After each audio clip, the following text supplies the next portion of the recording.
Portugal está a envelhecer. Existem cada vez mais pensionistas, especialmente tendo em conta o número de trabalhadores. E é claro que fica a questão: quem é que vai pagar estas reformas? Quem é que paga o custo do envelhecimento populacional? Surge então uma questão muito importante e, claro, existe uma resposta. Existe um fundo que tem cerca de 42 mil milhões de euros que vai, de facto, estar encarregue de tratar deste problema. Hoje, no nosso podcast, vamos explorar um pouco como é que este fundo funciona, quais as suas principais funções, os seus objetivos e, no fundo, por quem é que é comandado. E sejam então muito bem-vindos ao primeiro episódio do podcast Beyond the Sharks, do Fab Finance Club. O meu nome é Tiago e hoje contamos com um convidado muito especial para abrir aqui este nosso episódio. Fala então de José Vidrago, presidente do IGFC SS. José, muito obrigado por estar connosco. Parece. Obrigado pelo convite. Pronto, como vos disse, hoje vamos explorar um pouco esta temática do Fundo da Segurança Social. No fundo, como é que vamos responder a este problema que vos apresentei inicialmente. No entanto, o outro foco principal é também conhecer o nosso convidado, uma pessoa que assume uma responsabilidade ímpar dentro desta temática e, para além disso, é também docente numa instituição de ensino que nos diz muito, a Faculdade de Economia aqui do Porto. E por isso, antes sequer de passarmos a uma parte mais técnica, gostava de perguntar, José, para quem ainda não o conhece, quem é o José Vidrago, além do CV? Bom, enfim, José Vidraga é um marido, pai, é a minha primeira prioridade, a minha primeira preocupação. Sou, enfim, uma pessoa dedicada a esta área desde o início da minha carreira profissional. Hum, não tinha que ter sido assim. hum, Podia ter sido outro, o caminho, mas as coisas alinharam-se e proporcionaram-se desta maneira. Eu tenho sempre trabalhado, enfim, pelo menos na esmagadora maioria do tempo, no lado da gestão de ativos financeiros, mas já estive, enfim, no outro lado. Hum, Tenho exercido funções muito, muito variadas, portanto, em diferentes áreas da atividade de gestão de ativos financeiros. Hum, Mantive e mantenho, de alguns anos a esta parte, alguma atividade, enfim, empreendedora com alguns, enfim, colegas de quem sou sócio, enfim, numas empresas. Hum, Enfim, do ponto de vista académico, s fiz a licenciatura em Economia, o MBA, mestrado, enfim, depois doutoramento. Mas fui mudando do ponto de vista académico da área de economia para a área de gestão, em Uhum. particular para a área de finanças. E dentro da área de finanças, a área do mercado de capitais, Certo. muito em particular. Hum, e, e eu acho sinceramente que aquilo que melhor me define, independentemente da área da minha vida de que estamos a falar, é eh, a obsessão, uma certa obsessão com fazer o que tenho que fazer da melhor maneira possível. Muito bem, é um mote muito bom, acho que certamente orientará para bons resultados. Uma questão que gostaria de fazer, até a título de curiosidade, disse que se calhar não teria de ser assim, não teria de ser este o rumo a tomar na sua vida profissional, imagino. Gostava de perguntar onde é que poderia estar num universo paralelo, se as coisas assim não Não fossem. faço realmente ideia. Enfim, estávamos a comentar off the record, não é? Basicamente, antes de começarmos, que até eu começar a trabalhar, eu de facto não tinha uma ideia nada definida acerca do que pretendia fazer com a minha carreira, do ponto de vista profissional. Acho que deve ser muito bom ir para uma faculdade e ter a certeza absoluta do que se quer fazer. Bem, eu não tinha. Portanto, eu não tinha quando saí da faculdade. Ahm, e, portanto, as peças foram se encaixando. O que eu vos posso dizer é que ahm, daquilo que eu não gostei de fazer, afastei-me. E do que eu fui gostando de fazer, investi cada vez mais. Investi mais tempo, investi mais esforço, mais dedicação. E, portanto, as coisas foram-se proporcionando por força das escolhas que resultaram do meu entusiasmo a cada momento com aquilo que me foi sendo proposto fazer. Porque eu acredito sinceramente que se nós, epá, vamos passar uma parte muito significativa da nossa vida a trabalhar e Uhum. para sermos bem-sucedidos temos que nos dedicar, temos que de facto investir. eh, É definitivamente crítico que nós gostemos daquilo que estamos a fazer. Claro, muito bem. Vamos ver se tem essa sorte também. Já vi que gosta muito do seu trabalho e também é uma característica que de facto deve ser uma inspiração para todos os nossos estudantes. E mantendo esta temática dos estudantes, aquilo que é o nosso olhar para o futuro, e até porque passou, como já disse, e ainda está numa casa que nos diz tanto, que é a FEP, gostava de perguntar, enquanto alumni da FEP, agora também docente, de que forma é que os anos que passaram, mais enquanto estudante, o moldaram, quer para ser a pessoa que é hoje e também o profissional Uhum. que hoje convidamos? Eu se calhar centrava-me em 2 aspectos, porque eu acho que são de facto muito importantes e que não são aspectos técnicos, são aspectos de natureza comportamental. Uhum, Numa primeira fase, sobretudo enquanto aluno de licenciatura, aspectos de natureza comportamental individual, e que são basicamente a capacidade de, nos sacrificarmos, sobretudo do ponto de vista de tempo e de dedicação, até porque, como estava a partilhar convosco no início ou antes, hã, eu fiz ainda a licenciatura no tempo em que eram 5 anos, e os 3 últimos anos da minha licenciatura eu fi-los a trabalhar. uhum. Significa que eu fiz a licenciatura à noite, É óbvio. portanto, dormia muito poucas horas.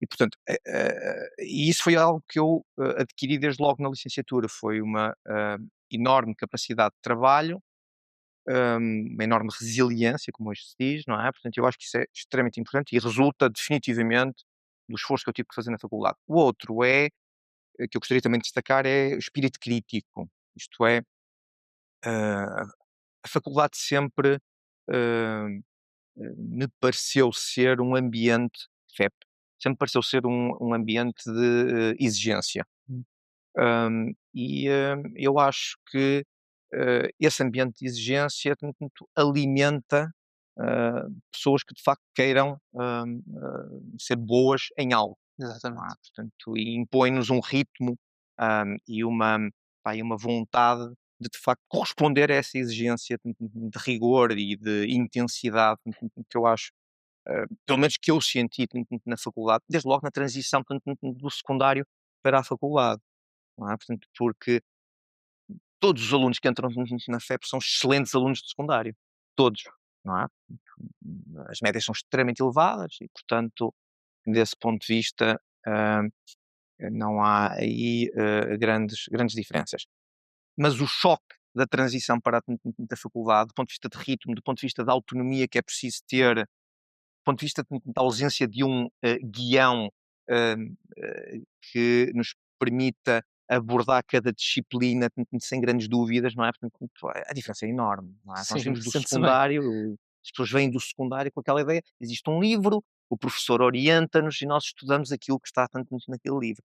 Portanto, há aí um conjunto de mudanças muito significativas e essa necessidade de autonomia obriga-nos a crescer. E, Sim, sem dúvida. portanto, eu acho que se ganha, ou pelo menos para mim foi de facto uma experiência importante desse ponto de vista, e ganhei sobretudo essas 2 grandes características, comportamentais, individuais, que são essa resiliência, essa capacidade de trabalho e esse espírito crítico. Certo. Ainda pegando até mesmo no exemplo da nossa faculdade, lá está, já esteve em diversas posições ao longo do seu percurso dentro da mesma instituição. Só perguntar, de quem está de fora, como é que de facto se consegue manter esta exigência e este nível que a faculdade sempre tem vindo a apresentar? Porque a verdade é que eu estava a ouvi-lo e senti exatamente a mesma coisa, nesta entrada no mundo do ensino superior. No fundo, gostava de saber como é que olha para esta transição, como é que se continua a manter a exigência e o nível dos estudantes. Desde logo eu acho que essa exigência resulta da pressão que cada um de nós coloca em si próprio. Quer dizer, se nós não formos exigentes connosco, não é? Como se cada um de nós não for exigente connosco, quer dizer, não vai ser, na maior parte dos casos, parece-me, apenas a pressão externa de que, enfim, Uhum. vai produzir qualquer tipo de efeitos. Ou existe esse drive, essa intensidade, e eu acho que desde logo há aqui alguma, seleção à partida, das pessoas que concorrem para a FEP, desse ponto de vista, portanto, são pessoas que, na sua generalidade, têm enfim, uma vontade intensíssima de ser bem-sucedidas, não é? Portanto, isso obviamente é fundamental.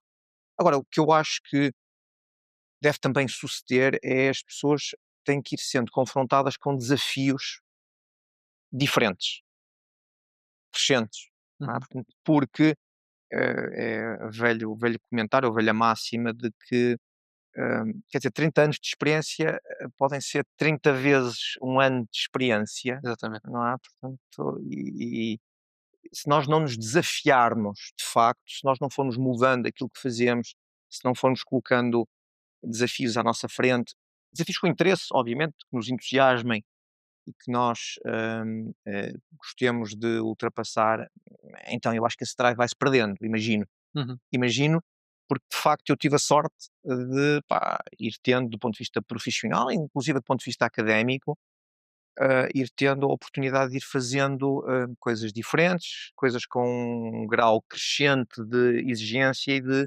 dificuldade. Uhum. E se esse grau crescente e essa de exigência e de dificuldade e essa variedade, em alguns casos, hum, nos é colocada à frente sem que nós tenhamos grande opção, nomeadamente muito frequentemente do ponto de vista profissional, o domínio académico é um daqueles domínios em que temos que ser nós próprios, em Ir certa atrás. medida, não é? Que nos tenta colocar desafios crescentes. E eu fiz, como eu vos referi, uma parte significativa da licenciatura, portanto, 3 anos, uma licenciatura de 5 anos a trabalhar, e fiz quer o meu MBA, quer o meu doutoramento sem parar de trabalhar. Portanto, fiz sempre, portanto, sem parar de trabalhar. Portanto, as pessoas têm que colocar a si próprias os desafios que a cada momento lhes pareçam ser mais importantes para dar um salto em frente. As pessoas começam a se sentir demasiado confortáveis, Pois. Ficarão assim para sempre. não é? Portanto, Ora, e reparem, só para chamar a atenção do seguinte, porque já referiste isso, eu comecei numa instituição, passei por outra e depois mudei-me para o instituto. Hã, e estou no instituto há uma série, significativa já de anos, embora com funções muito diferentes, muito variadas. Hã, eh, as pessoas não precisam para, terem desafios na sua vida profissional, académica, as pessoas não precisam de necessariamente saltar de uma instituição para outra. Precisam é de encontrar, tanto às vezes, cada caso é um caso, mas às vezes precisam é de encontrar uma instituição na qual possam crescer. Repito, exatamente. eu tive essa sorte, tive a oportunidade de, desde logo no instituto, ir crescendo. Certo, certo. É isso que nós também tentamos procurar aqui dentro do clube, é preparar para que quando chegarmos ao mercado de trabalho, no fundo o choque, este crescente desafio que nos vão sendo feitos, sejam mais leves, claro que é sempre uma coisa um pouco menos intensa, mas a nossa missão é mesmo essa, conforme o nosso slogan também o aponta. Mencionou agora também esta questão da transição ao longo do seu percurso, porque de facto inicia num setor mais privado, uma gestão mais privada, e conforme foi andando a sua carreira, acaba por ir para o setor público. Gostava de perguntar o que é que o levou a fazer essa transição e se quando a fez, houve alguma voz que lhe dissesse o contrário, quer internamente, quer externamente, como é que correu essa transição?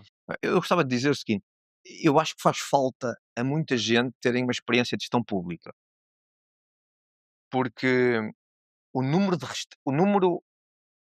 e a natureza das restrições que se colocam a um gestor público é incomparavelmente superior às que se colocam na gestão privada. Hum, e isso ensina-nos imenso. Só para, enfim, começar por qualificar o desafio no que diz respeito à gestão pública. Mas a minha escolha por um organismo público, na altura, e muito menos na altura, quando eu a fiz, já foi há uns anos valentes, eh, n- n- na minha cabeça não se colocou sequer a questão de ser um organismo público. Por duas grandes razões, eu diria. Portanto, primeiro, na altura havia, obviamente, funcionamento dos institutos públicos muito mais próximo do setor privado que o que existe hoje em dia. Uhum. Isso por um lado. E, portanto, havia a fronteira entre a forma de funcionar de um instituto público e o setor privado naquela altura era muito menos clara, era muito menos vincada. Uhum. Mas acima de tudo, aquilo que me fez, aceitar o desafio que na altura me colocaram foi o facto de eu ir ter a oportunidade de gerir um património que na altura já era enormíssimo. Claro.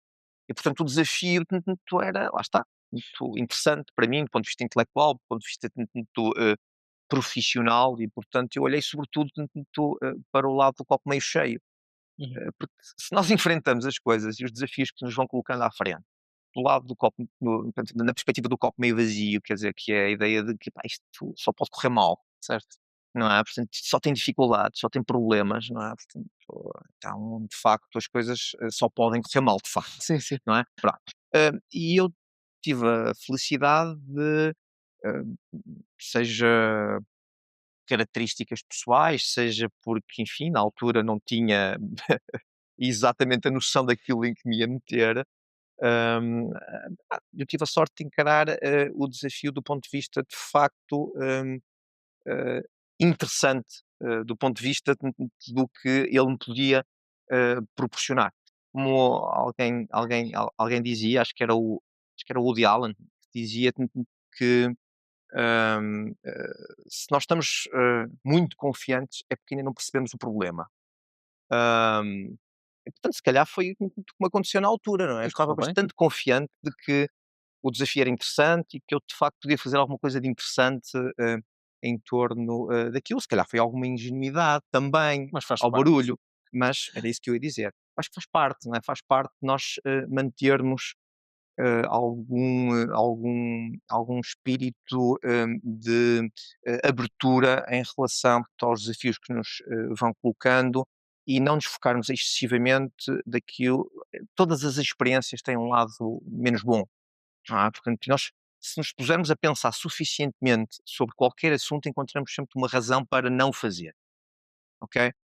E portanto, eu confesso que nunca foi, na altura, repito, se calhar por contexto, se calhar por características tanto muito, da minha personalidade, nunca foi um parâmetro particularmente muito importante, no meu, processo de tomada de decisão em relação ao desafio que me foi colocado na altura. Sempre foi muito mais: "Olha, nós temos aqui este desafio, este fundo, esta quantidade de dinheiro para gerir, está tudo por fazer e pá, tu Vamos a isso. nós gostávamos que viesse, que se juntasse a nós", e eu: "Ok".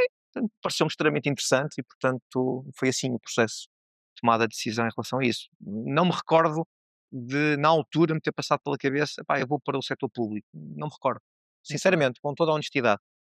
Não, é curioso também. Uma coisa que eu desde já posso dizer que gosto muito, quer no seu discurso, quer na forma de abordar, é que não se tratam de problemas, tratam-se de desafios. E acima de tudo, até nesta transição, gosto desta forma de olhar para as coisas, para as questões, porque de facto imagino que esta ótica do copo meio cheio possa ajudar a enfrentar um desafio que seja de facto tão complicado como a gestão de um património tão extenso. Gostava de perguntar também, aliando esta questão de como se olha para as coisas, de como se aborda os problemas, quais é que foram as suas competências, quer a nível das hard skills, quer das soft skills, deixo mesmo ao seu critério, que mais fizeram a diferença, quer nesta entrada no setor público, mas no geral ao longo da sua carreira, nas várias áreas onde já teve a oportunidade de trabalhar.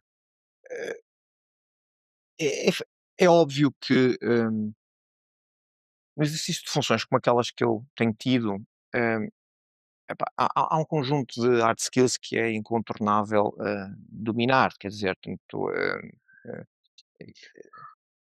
hard skills de natureza quantitativa, no nosso caso, Uhum. enfim, as que vocês queiram imaginar no âmbito, nomeadamente das disciplinas que vocês têm passado na licenciatura e que passarão para mestrados, inequivocamente. Essa é uma base de partida incontornável, mas não é mais do que isso. Isto é uma base de partida.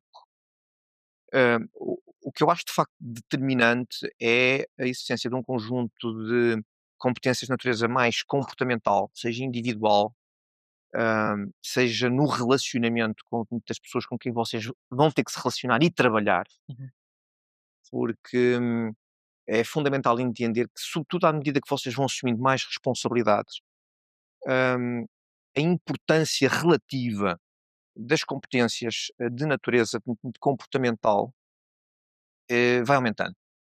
Hum, É preciso que vocês tenham capacidade de lidar com o outro, hum, com o facto do outro fazer as coisas de maneira diferente. Nós achamos sempre que é pior do que o que eu faria, não é? Portanto, hum, e se vocês não forem de facto capazes, de gerir, hum, esses aspectos de natureza comportamental, sejam aqueles que vos dizem respeito a vocês próprios, individualmente considerados, não é? Seja tanto na relação com outras pessoas, vai ser extremamente difícil vocês crescerem desde logo nesta atividade. Hum, a partir de determinada altura, eu senti claramente que a coisa mais importante era eu ser capaz de me apoiar, nas pessoas com quem eu trabalho. Uhum. Nenhum de nós faz o que quer que seja, ou leva a cabo o que quer que seja, de significado numa organização, sem a ajuda da equipa.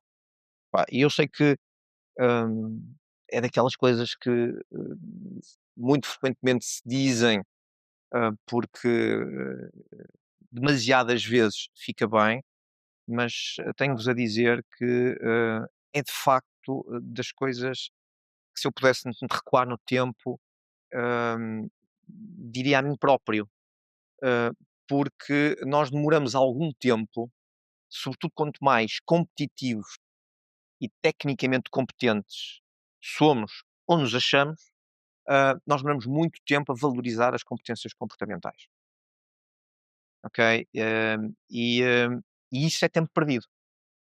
Isso é tempo perdido. Porque quanto mais depressa nós percebermos a importância de conseguirmos trabalhar com os outros, ah, mais depressa nós aceleramos o processo de crescimento Uhum. inerente, pá, ao facto de nós partilharmos experiências Claro, profissionais com claro. pessoas com diferentes características. A minha filha está também na faculdade. E como todos, eu dou aulas e no âmbito das disciplinas que dou, nomeadamente uma delas, eu peço um trabalho de grupo. E eu sei que os alunos detestam trabalhos de grupo, detestam trabalhos de grupo. E eu digo sempre aos alunos, uma coisa, que de facto é extremamente importante. É crítico do ponto de vista do que vai ser o vosso futuro profissional, vocês serem capazes, pá, de negociar, a realização de um trabalho de grupo com os colegas. É uma parte importantíssima do vosso processo de aprendizagem enquanto alunos, e quanto mais cedo vocês o começarem a fazer, trabalhos de grupo, por exemplo, menos doloroso vai ser, ou menos dolorosa vai ser a transição para o mundo do trabalho. Porque não há como trabalhar isoladamente.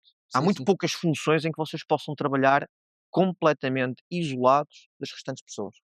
E, portanto, se vocês desenvolverem, desde o tempo em que são estudantes, a capacidade de lidar com pessoas difíceis, pá, pessoas a quem vocês precisam de dar mais apoio quando estão a fazer tanto um trabalho de grupo, por exemplo, mais depressa vocês ficam equipados com competências que no mundo profissional vão ser fundamentais para o vosso crescimento profissional. Sim, sim, sem dúvida. Nós agora, por exemplo, no segundo ano da licenciatura, sinto que estamos a ter mais este incentivo aos trabalhos de grupo, a trabalhar mais com pessoas que se calhar têm objetivos, formas de olhar para o trabalho diferente da Diferentes. nossa e sem dúvida que sente esse desafio é completamente diferente do que se calhar nós tínhamos no secundário, em que efetivamente fazíamos trabalhos de grupo, mas era sempre uma coisa assim tão leviana que nem se dava se calhar a importância que eles efetivamente desempenharam no nosso desenvolvimento. Nós Uhum. atualmente estamos a fazer para competências pessoais e sociais e posso dizer que o maior desafio nem sequer é o trabalho em si, mas é garantir que o grupo consegue orientar-se para a tarefa e de facto levar as coisas a bom porto. Isto também depois imagino que forme também as competências de um líder, que dentro do curso de gestão imagino que seja também um dos objetivos.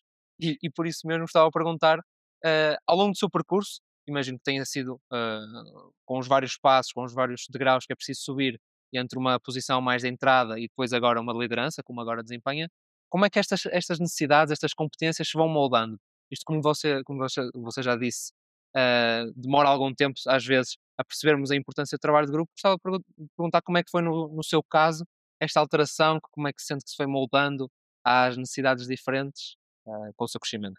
Eu disse, eu gostava de ter tido esse processo de aprendizagem mais cedo. Exatamente. Para mim surgiu um bocadinho tarde. Uhum. Surgiu um bocadinho tarde porque eu comecei por fazer sobretudo trabalho, técnico, naturalmente, não é? Extremamente exigente, num ambiente extremamente competitivo.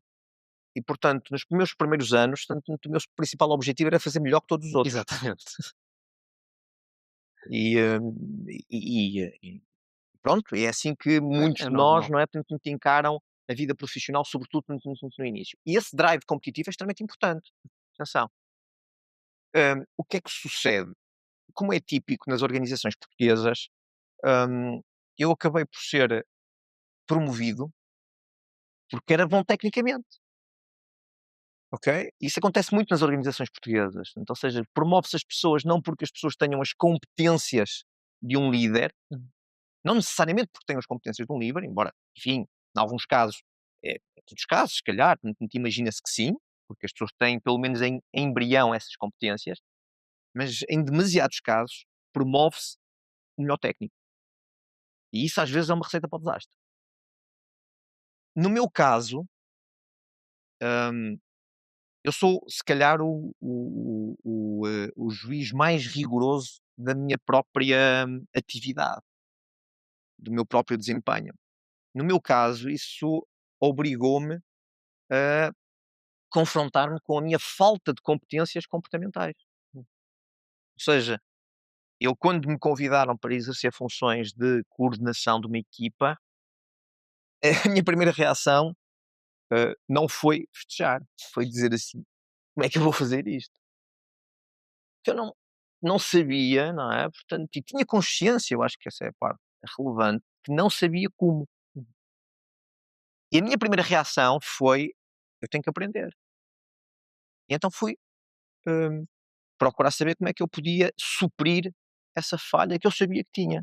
E foi aí que eu decidi fazer um MBA, por Uhum. exemplo, ok?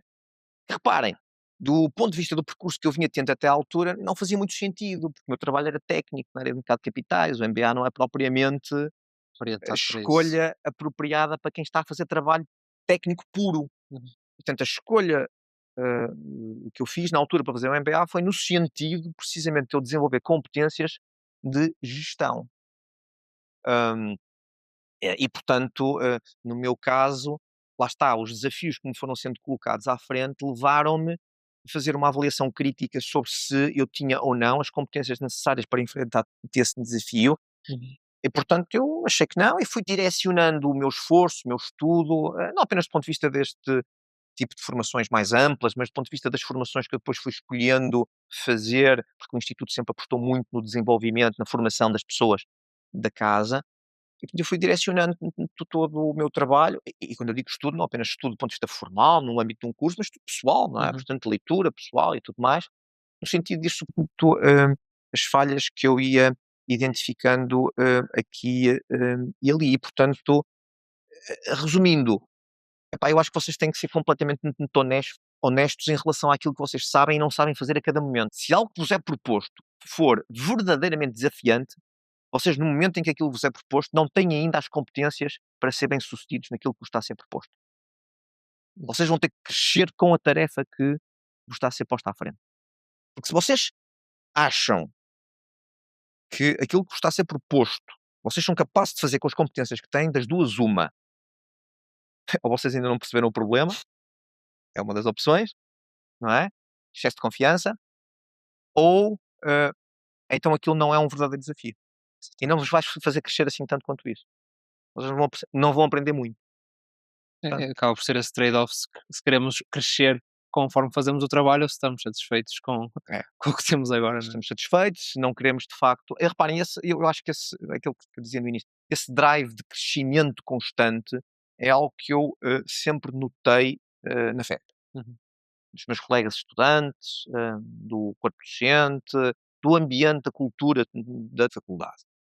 E isso coloca, se as pessoas tiverem as características apropriadas, do ponto de vista da forma como encaram essa pressão, vamos pôr as coisas dessa maneira, eu acho que isso cria um ambiente propício ao crescimento pessoal, profissional, ao desenvolvimento de competências não apenas técnicas ou hard skills, mas também de soft skills, isto é, de natureza mais comportamental. Eu no âmbito do MBA, por exemplo, havia disciplinas de hard skills e de soft skills. As disciplinas que eu mais gostei foram de negociação, comportamento organizacional, liderança. Porquê?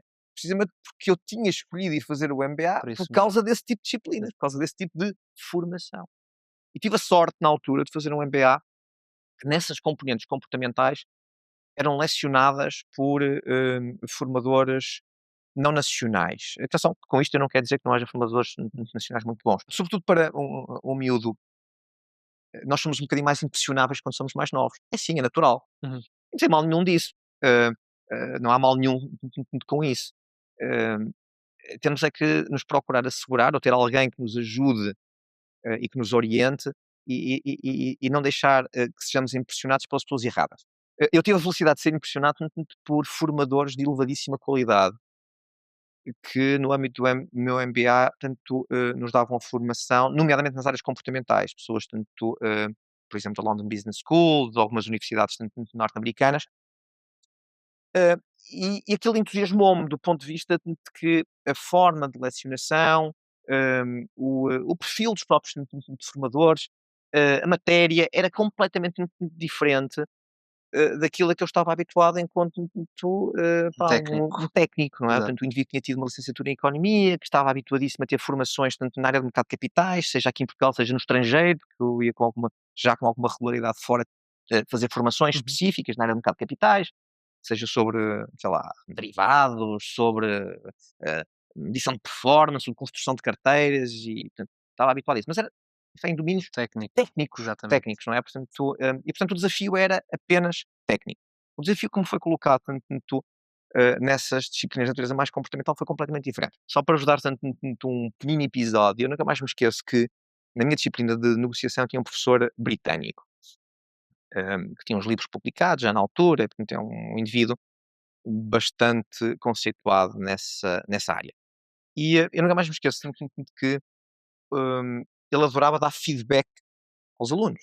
Portanto, envolvia-se connosco, às vezes enfim, não apenas no contexto da aula, mas mesmo fora da aula, falava connosco e ele adorava dar-nos feedback.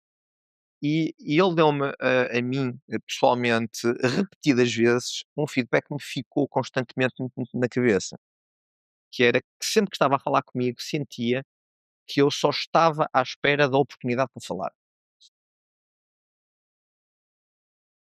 Que é um drama de pessoas que acham que de facto são, vamos pôr as coisas nestes termos, a pessoa mais inteligente da sala.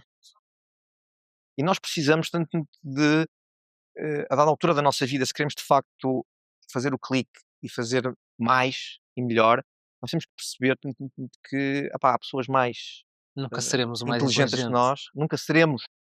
Enfim, é mau se nós nunca formos nem uma vez na vida, a pessoa mais inteligente numa sala, portanto também, enfim, não me entendam mal. Mas de facto nós temos que a dada altura fazer o clique, conseguir fazer o clique e perceber que nós temos é que nos, rodear de pessoas apropriadas para levar a cabo cada tarefa e que Uhum. se o fizermos, nós dificilmente vamos ser a pessoa mais inteligente em todas as salas. Sim. Pronto, e esse feedback ficou-me para sempre na memória e eu, a partir dali comecei a sistematicamente corrigir o meu ou tentar corrigir o meu comportamento, a minha tendência para, hum, eh, o meu entusiasmo em evidenciar conhecimento, que é uma tendência que, pá, todos nós Sim, temos, é sobretudo quando natural, é natural. começamos a dominar as matérias e a procurar ouvir mais, Sim. ok?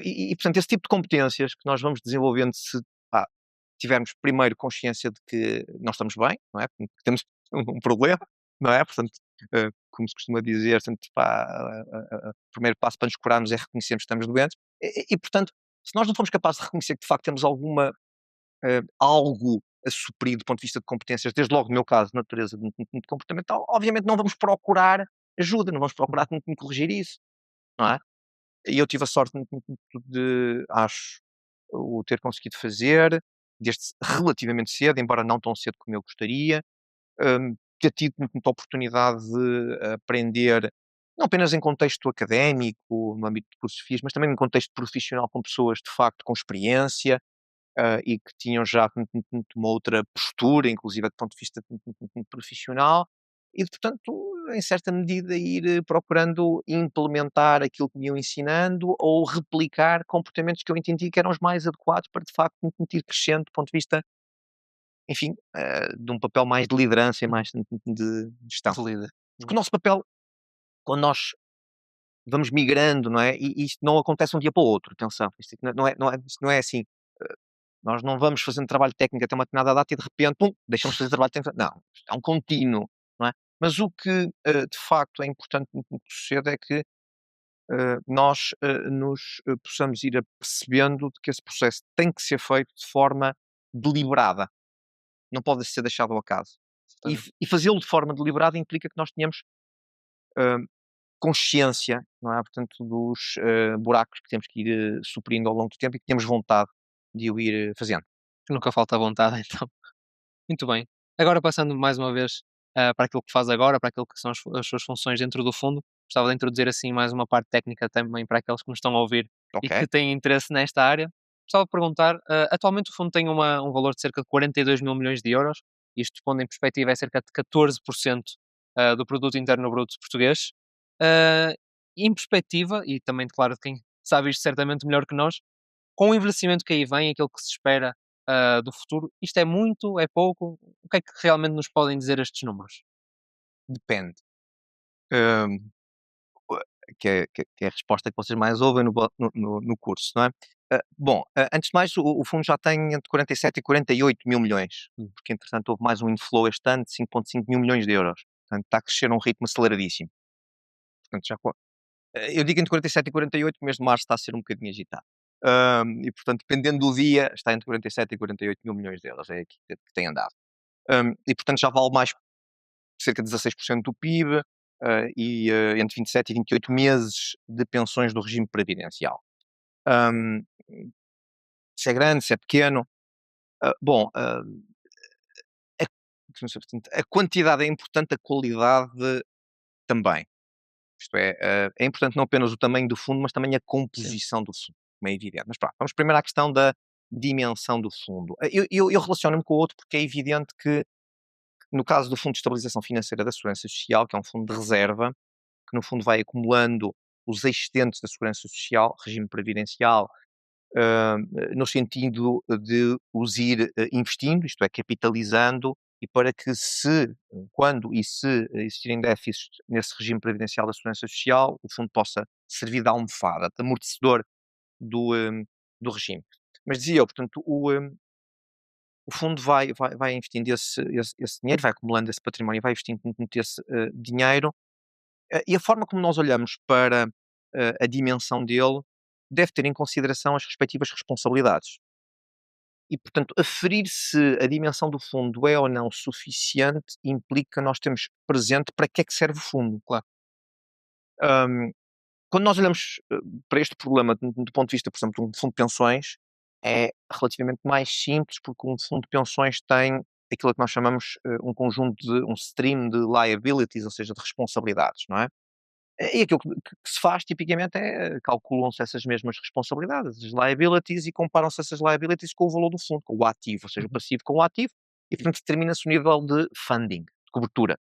Portanto, se o valor do ativo for, enfim, pelo menos 100%, não é? Portanto, no valor dos passivos, portanto, há um fundiamento total, e portanto permite suprir com todas as responsabilidades, tanto do fundo de pensões. Bom, se nós transportarmos esse raciocínio para o Fundo de Estabilização Financeira da Segurança Social, e não obstante o Fundo de Estabilização Financeira da Segurança Social ter que lidar com variáveis de natureza macro, e portanto sujeitas a um grau de incerteza maior, hum, a verdade é que o fundo tem também um conjunto de liabilities, um conjunto de responsabilidades, que são o quê? São os déficits futuros projetados do regime, Uhum. não é? São os passivos. A diferença é que esses passivos, esses déficits projetados do sistema, do regime previdencial de segurança social, têm um grau de incerteza relativamente elevado. E isso é preciso ser tido em consideração. E, portanto, enquanto que no caso do fundo de pensões o grau de certeza é maior, isso permite adotar estratégias de investimento As arriscadas. eh, mais precisas, do ponto de vista de que, por exemplo, podemos fazer um melhor matching Claro. dos investimentos do fundo com as responsabilidades.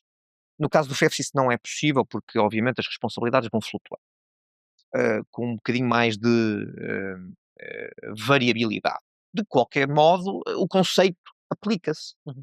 E, portanto, aquilo que nós procuramos fazer é para, no fundo, procurarmos aferir desde logo se a dimensão do fundo é ou não adequada, mas também se a sua estratégia é ou não a mais portanto, muito apropriada, é ter uma ideia de quais são essas mesmas responsabilidades e qual é a respectiva duration, ok?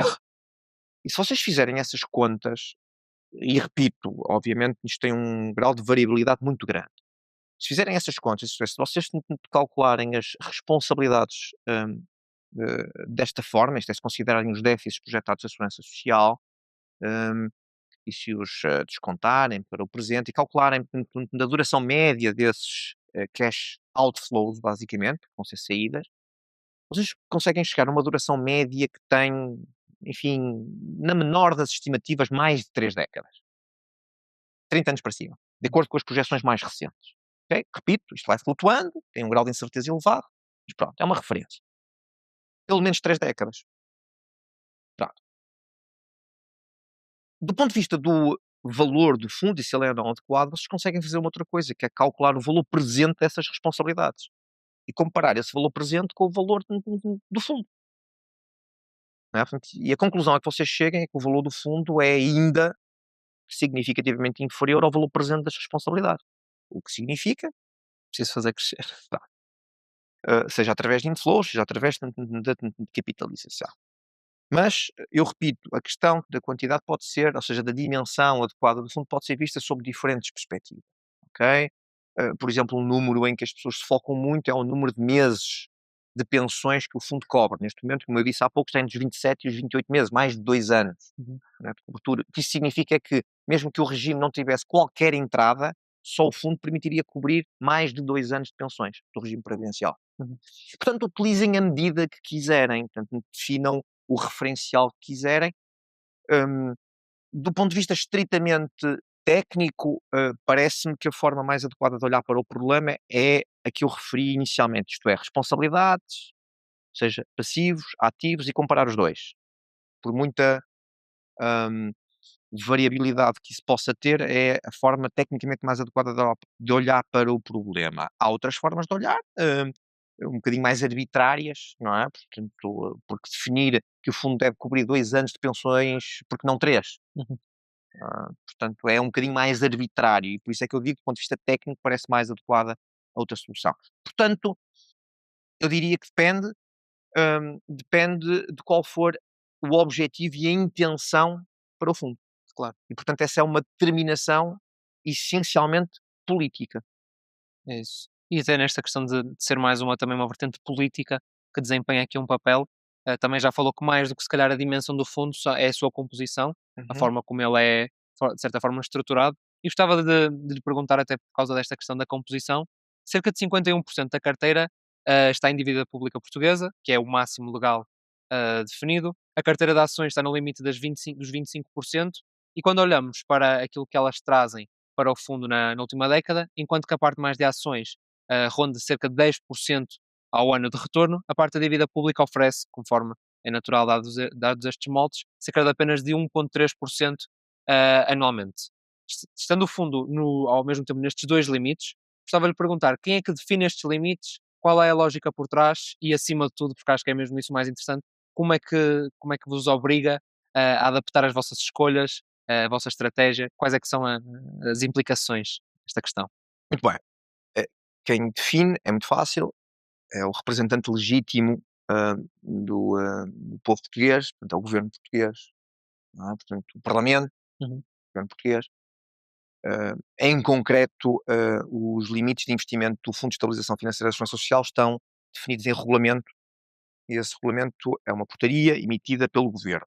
É uma portaria conjunta do Ministério da Tutela, que é o Ministério do Trabalho, Solidariedade e Segurança Social, e Ministério das Finanças.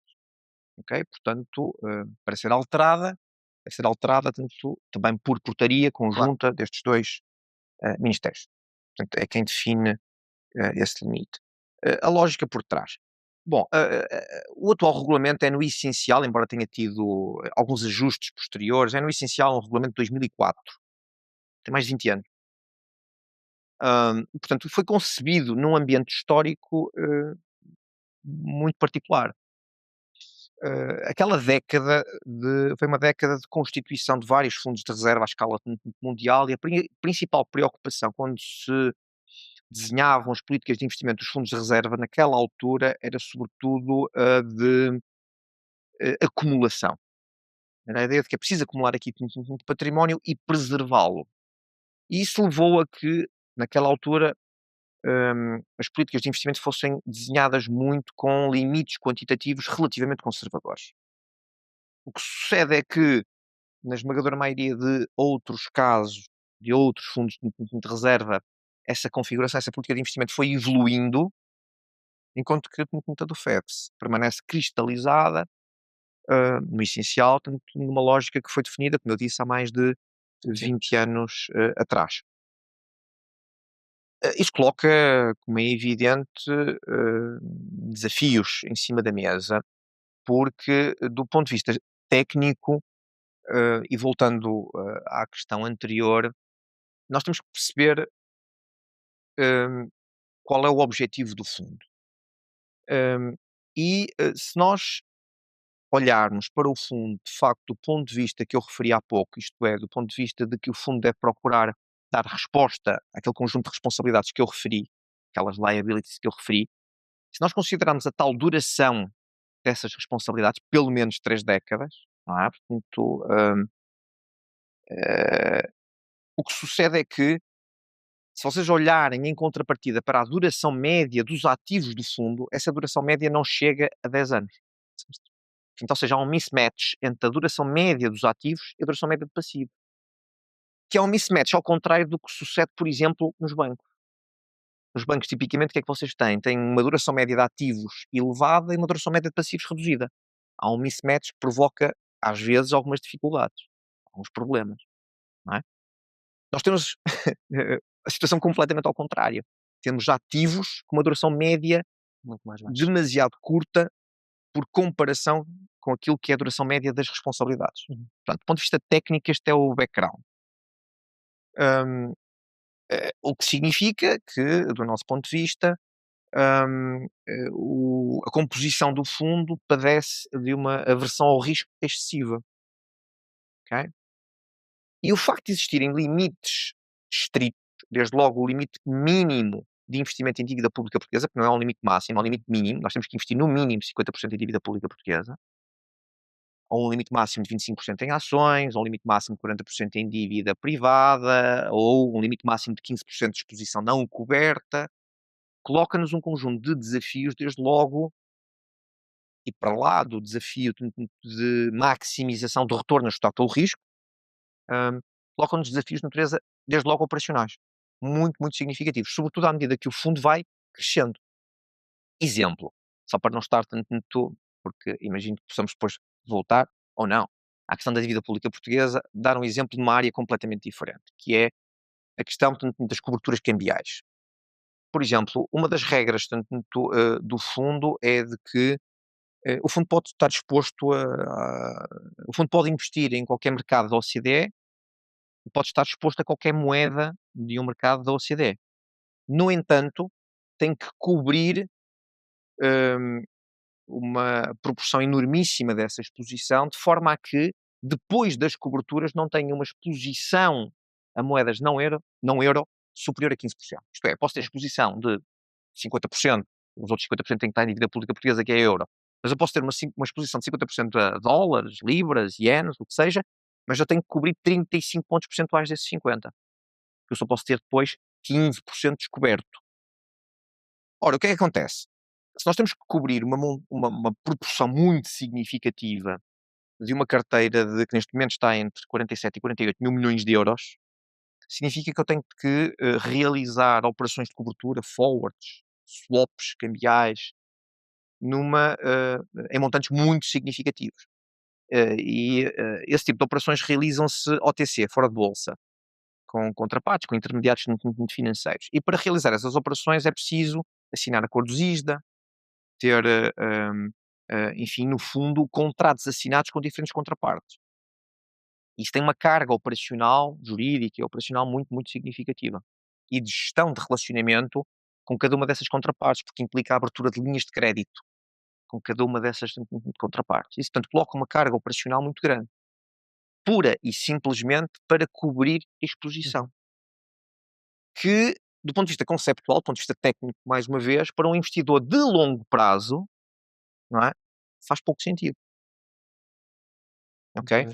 Porque para um investidor de curto prazo estar estruturalmente coberto as suas exposições à moeda não nacional é essencialmente um custo, ok? E portanto isso levanta um conjunto muito variado de desafios operacionais, Este é um exemplo, o outro é na área da dívida pública portuguesa, porque se temos que investir de facto 50% em dívida pública portuguesa num portfólio de quase 50 mil milhões de euros, estamos a falar de ter que investir em dívida pública portuguesa quase 25 mil milhões de euros, mas mais importante que isso, e dado o volume de inflows que temos tido, sobretudo nos últimos anos, têm sido muito, muito significativos, eh, no flow, não no stock, nós temos que intervir muito no mercado.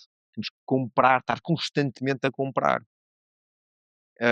E o que acontece é que o mercado português de dívida pública portuguesa, o mercado secundário de dívida pública portuguesa, não é assim tão grande. A dimensão média de cada ticket, de cada transação que nós conseguimos efetuar no mercado português de dívida pública portuguesa, portanto, anda na casa do, enfim, sendo simpáticos, 5 milhões de euros cada uma. Ora, se eu tenho um inflow de 5,5 mil milhões de euros e tenho que investir 50% disso em dívida pública portuguesa, Muito trabalho. portanto, 2.750 milhões de euros que eu tenho que investir em dívida pública portuguesa, eu tenho que espalhar isso ao longo de imensos dias e realizar imensos trades que colocam uma carga operacional significativa na estrutura, ok? Uhum. Portanto, há aí um conjunto de desafios, desde logo de natureza operacional, em cima dos desafios de maximização do retorno muito ajustado pelo risco. Exatamente. E ainda nesta questão dos desafios, ah, desafio ao mesmo tempo um risco e tendo em conta como o fundo opera num horizonte de longo prazo, com este horizonte temporal, o risco do mercado é o risco político. No fundo, qual é que é o tipo de risco ou o problema que pode surgir que pode colocar em xeque a atuação deste fundo? Sentem que existe alguma exposição que ainda não é possível antecipar e que pode efetivamente colocar em problemas o fundo? Como é que é gerida essa incerteza num horizonte temporal tão extenso? Uhum. Gostava de perguntar como é que olham para essa questão.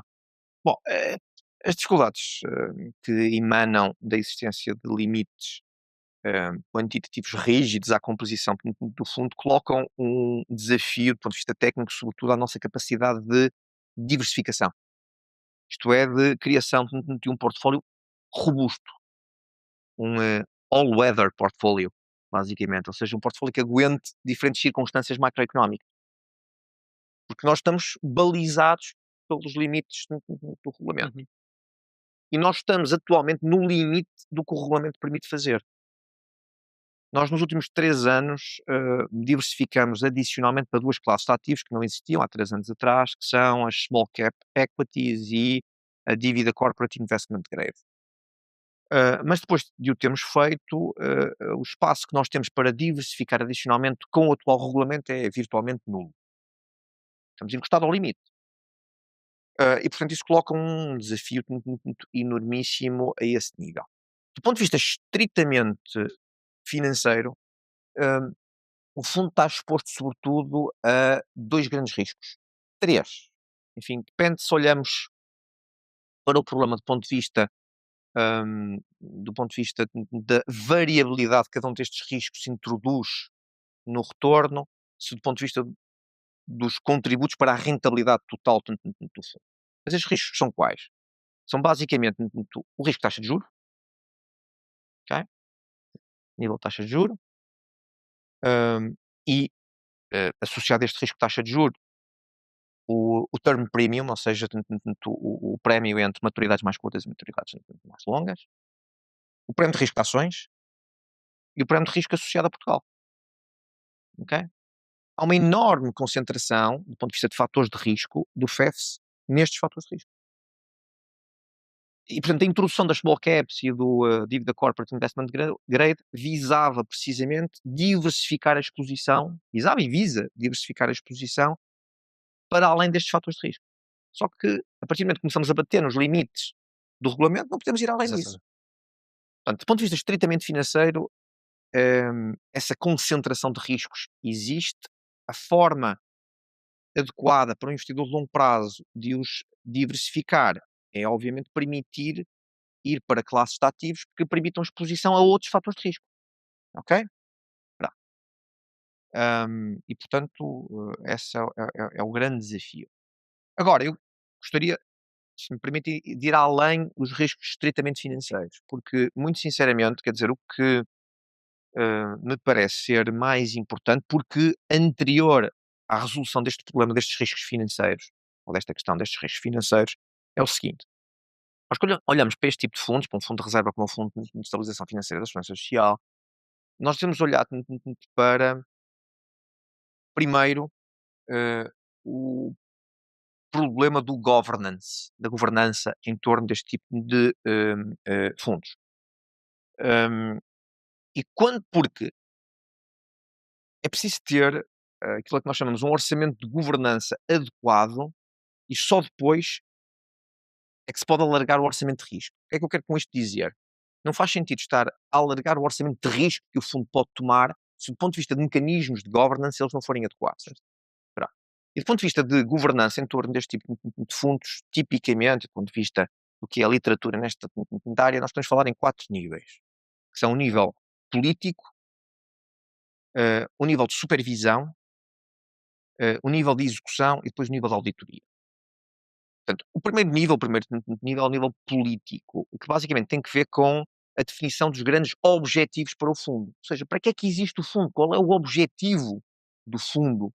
Qual é o horizonte temporal do fundo? Uhum. Isso é uma decisão política dos donos do fundo. Em última análise, do eleitor, no caso do FEFS, do eleitor, dos donos do fundo. Através, obviamente, dos seus representantes legítimos. Claro. Que é fixar os grandes objetivos macro. Para que é que existe o fundo? Qual é o grande objetivo do fundo? É para ter o custo de financiamento da dívida pública portuguesa? Que senão não faz sentido. É algo mais? É inflação mais X pontos percentuais? É o quê? Depois disso temos o nível de supervisão, que pode ser exercido de diferentes formas. Dou-vos 2 exemplos, o caso australiano ou o caso neozelandês. Mas, enfim, independentemente do nome que lhes dão nestes 2 casos, o funcionamento é mais ou menos semelhante. Basicamente traduz-se na existência de um conselho de administração ou de um conselho de guardiões, que é o nome adotado, por exemplo, no caso do fundo neozelandês, que é um conjunto de profissionais independentes, especialistas na área, que têm como missão traduzir o mandato high level, definido já ao nível político, eh, em parâmetros concretos que possam ser operacionalizados. Benchmarks, por exemplo, objetivos concretos para o fundo que montou, para a classe de ativos, etc. E depois tem a responsabilidade de monitorizar. Então, esse é o nível de supervisão. Depois temos o nível de execução, que é o nível onde se situa, por exemplo, uma instituição como o IGF-CSS, que é a instituição que implementa o mandato, executa o mandato, ok? Deve reportar ao nível de supervisão. E o nível de supervisão, por sua vez, reporta ao nível político. E depois temos o tal quarto layer, que é um layer de auditoria, se quiserem, não é? Portanto, isso tem que haver mecanismos de auditoria, seja através, enfim, de auditores externos, seja através do Tribunal de Contas, etc. E o problema é que a configuração atual, do ponto de vista de governança, do FEFS, não segue este framework, Uhum. ok?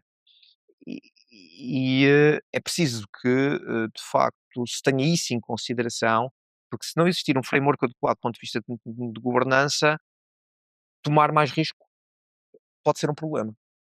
Não estão as estruturas montadas para se poder tomar mais Uhum. risco. É um problema de governança, inclusive do ponto de vista de que a entidade que tem a responsabilidade por executar, no caso o IGF-CSS, tem que ter os recursos adequados para a missão que lhe está atribuída. Portanto, dependendo da missão, é preciso mais ou menos recursos. Depende da forma como se quer implementar, se quer fazer mais gestão passiva, mais gestão ativa, certo? Se quer fazer classes de ativos mais complexas ou menos complexas, listados versus não listados, em função disso tem que haver recursos apropriados. E, portanto, tem que haver uma cascata de decisões a ser tomadas, não é? Que desembocam num orçamento de risco eventualmente diferente daquele que existe atualmente. Certo. Ok? Muito bem. E gostava também, ao longo do como nos foi explicando esta questão de como funciona o fundo, até pela forma como trabalha, em que diz que é se calhar a pessoa que mais exige, de si mesmo e que para além de toda a supervisão que já existe, claro, a verdade é que os principais stakeholders deste fundo, inevitavelmente, são os milhões de pessoas, Uhum. que estão dependentes da sua performance, daquilo que são os seus objetivos. Gostava de perguntar se isto afeta de alguma forma a sua tomada de decisão, sendo que por vezes, toma decisões de forma diferente apenas porque, lá está, isto está associado às vidas de tanta gente, ou acaba por simplesmente ter o objetivo de fazer as coisas da melhor forma possível e o resto depois vê-se. Bom, o fundo tem uma importância fulcral no funcionamento do regime previdencial de segurança social. É uma peça-chave. Só para vos dar uma ideia, eh, com 42 mil milhões de euros, foi o valor de fecho de 2025, usando esse número como referência, com os quase 48 que agora tem é mais, é só fazer as contas como diz o outro, mas com 42 mil milhões de euros, nós estamos a falar de 8.600 euros por contribuinte ativo. Ok? Portanto, nós temos cerca de 4,9 milhões de contribuintes ativos. Portanto, se vocês dividirem os 42 mil milhões de euros por 4,9 milhões, têm 8.600 euros per capita de contribuinte ativo. Eu, eu diria que uma enormíssima proporção, para não, enfim, estar a colocar um número que eu desconheço, mas uma enormíssima proporção dos portugueses não têm isso em poupança. Confirmo. Ok? Portanto, é de facto extremamente importante. Agora, esta é uma das primeiras coisas que eu ensino quando dou aulas de gestão de carteiras. Portanto, o primeiro passo de gerir carteiras é falar com o cliente. Ou seja, é perceber as necessidades do cliente, o perfil de risco do cliente, as restrições de cliente, os condicionantes do cliente, os objetivos do cliente. E se vocês começarem por aí, não é? Portanto, vocês comportar-se-ão sempre no domínio dos princípios da mesma maneira. Isto é, com respeito, portanto, pelo dono do dinheiro. Claro. Muito bem. Pronto, agora que já falamos um pouco do fundo, daquilo que é o seu papel, gostava de falar um bocadinho mais da sua perspectiva enquanto líder deste fundo, mas acima de tudo enquanto profissional, como já falámos há pouco. Curiosamente, pratica artes marciais há já muitos Uhum. anos, e olhando mais para esta vertente pessoal, gostava de perguntar se de forma consciente ou não, existe algum ensinamento que tenha trazido desta vertente da sua vida para aquilo que é a sua via mais profissional, a forma como faz as coisas, se há alguma coisa que traz. Devemos nos focar naquilo que controlamos. Muito bem. Porque aquilo que não controlamos, pá, não vale a pena. É Vai curioso. ser o que vai ser.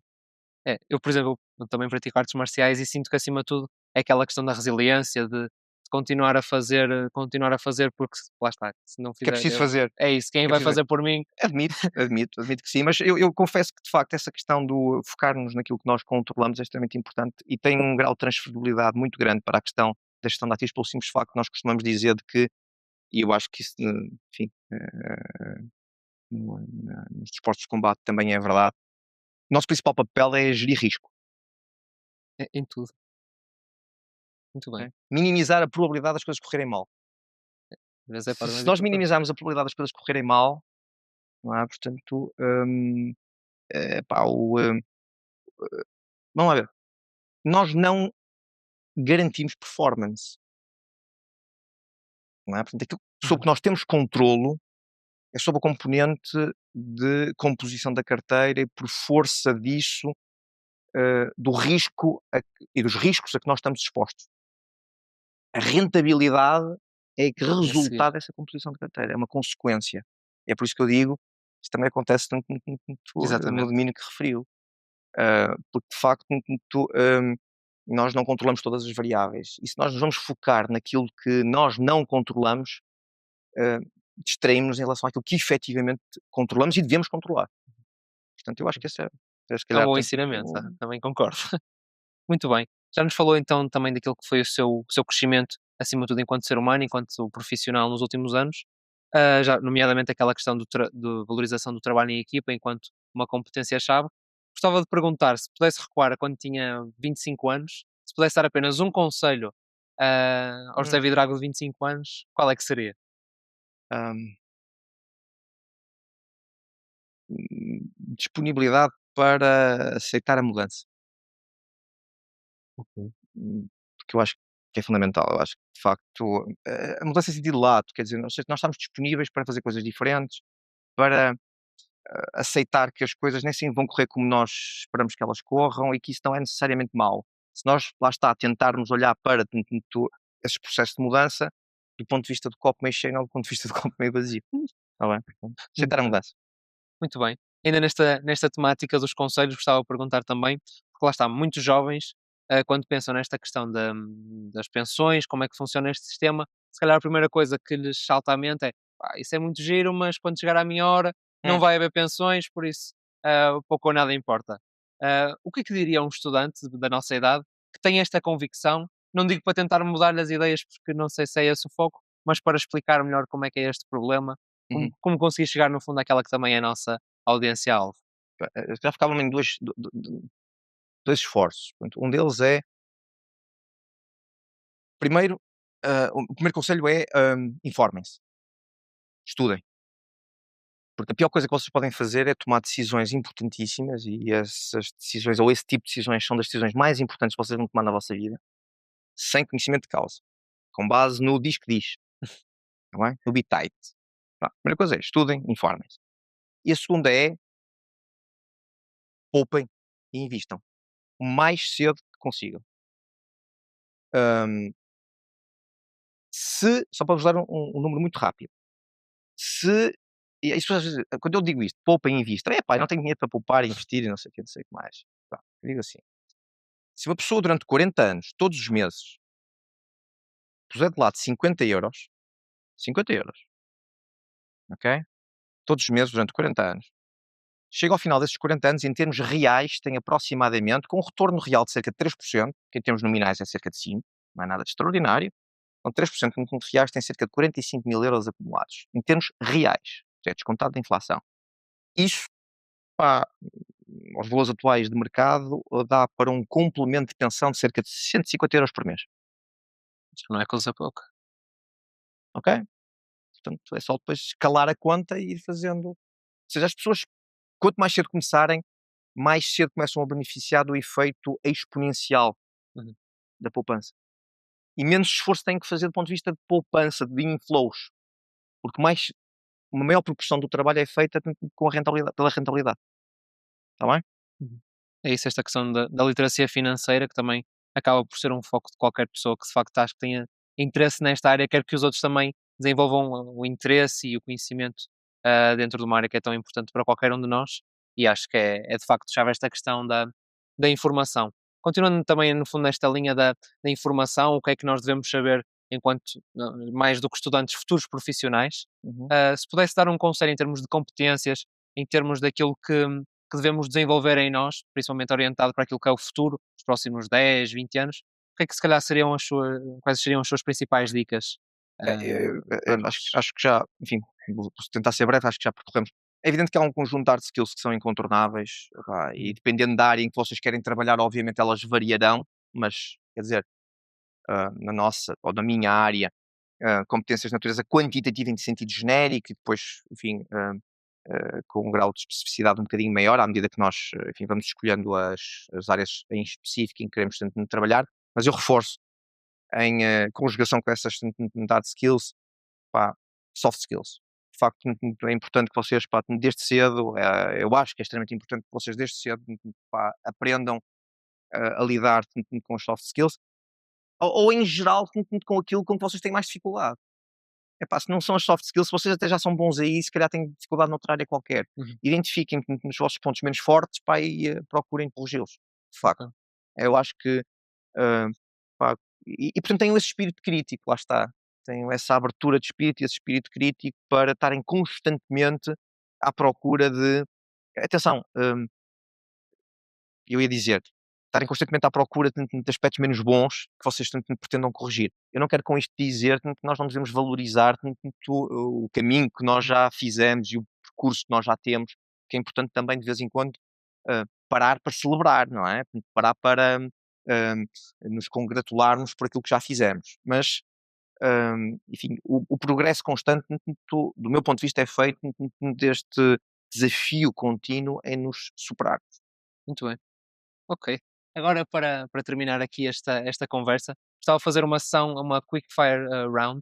No fundo, vou fazer assim algumas perguntas, mesmo que quero a sua resposta o mais rápida possível, assim só sem desenvolver muito, só para deixar também Ok? água na boca para os nossos ouvintes. Já sei que vou ficar insatisfeito com a maior parte das respostas, mas pronto. Não, eu Vamos lá. acredito que vai correr bem. É porque, pá, se vocês ainda não aprenderam isso lá na FEP, vão aprender, de certeza, mas de certeza que já aprenderam, que é, pá, a gente precisa sempre de tempo para responder. Essa Pronto, coisa das respostas binárias, pá, vamos tentar minimizar vamos só lá. o tempo. Claro, eu vou Ok, fazer esse esforço. Vamos lá. ok. Primeira pergunta: ações ou obrigações? Ações, desculpa. Gestão ativa ou passiva? Passiva. mercados desenvolvidos ou emergentes? Desenvolvidos. SG, convicção genuína ou só marketing? Misto. Ok. O futuro das pensões de Portugal numa palavra? Presente. E aqui tenho Aqui- que elaborar um bocadinho. Estava a correr muito bem, estava a ser muito Aqui rápido. tenho que elaborar um bocadinho. Decide-se no presente. Ok, muito bem. A decisão foi financeira. muito? Não, eu fiquei surpreendido. Ok. A decisão financeira mais importante que podemos tomar hoje. Começar a poupar. O melhor conselho de carreira que recebeu.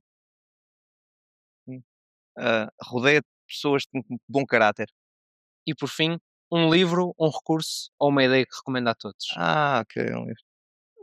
Epá, eu sou um leitor compulsivo, mas se calhar procurando combinar, enfim, tudo aquilo que tivemos aqui a falar, eu recomendava um que li talvez há um ano.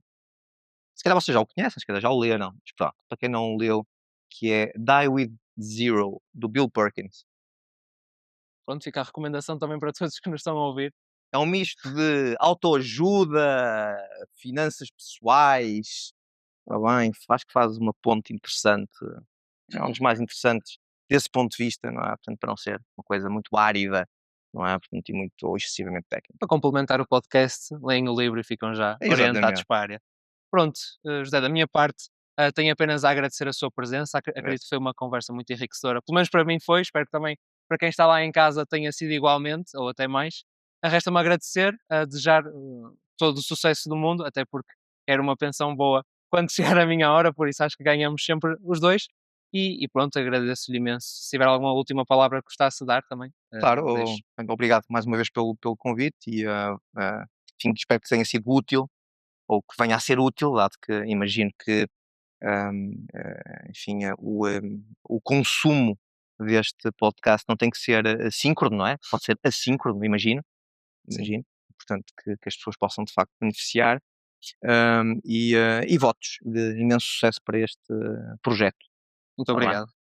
Pronto, àqueles que obrigado. nos acompanham também lá em casa, gostaria de agradecer estarem aqui connosco a ouvir o Beyond the Charts. É apenas o primeiro episódio deste novo podcast de finanças do Fab Finance Club. Contamos também convosco para os futuros episódios, que certamente gostarão ainda mais do que este primeiro cheirinho que tiveram. Espero, acima de tudo, que tenham gostado. Agradecer mais uma vez ao Sr. José Vidrago, agradecer a vocês também. Um abraço.